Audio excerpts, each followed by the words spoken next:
თბილისის განვითარების ფონდი ავარიული სახლების ჩანაცვლების პროგრამის ფარგლებში ვარკეთილის მესამე მასივის მეათე კვარტალში მდებარე კორპუსის ადგილას ახალ საცხოვრებელ კორპუსს ააშენებს. პროექტის ფარგლებში უკვე განხორციელდა ძველი 4 სართულიანი ავარიული შენობის სრული დემონტაჟი. შენდება 10 სართულიანი მრავალბინიანი საცხოვრებელი კორპუსი, რომელიც 54 ოჯახს უზრუნველყოფს.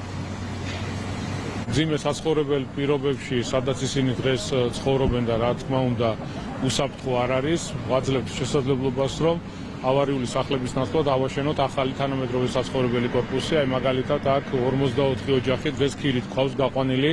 ყველა ხარჯს მუნიციპალიტეტი იღებს თავის თავზე, სანამ სამუშაოები მთლიანად დამთავრებული იქნება. მუნიციპალიტეტი არის გარანტი, დედაქალაქის მერია არის გარანტი. ჩვენ თავიდან ბოლომდე პროექტის დაწყებიდან დასრულებამდე ჩართულები ვართ და ბოლომდე მივყავს სამუშაოები. უამრავი ოჯახი გავაბედნიერეთ, გავახარეთ. კორპუსი გასული წლის ნოემბერ-დეკემბერში დავიწყეთ ამის დემონტაჟი. დემონტაჟი უკვე დასრულებულია. ღიმჯოვანი ფანდაც დასრულებულია და მიმდინარეობს ქვაბულის ამოღება. 2028 წლის მარტის ბოლოსთვის მოსახლეობას 44 ოჯახს გადაეცემა სრულიად კეთილმოწყობილი ბინა.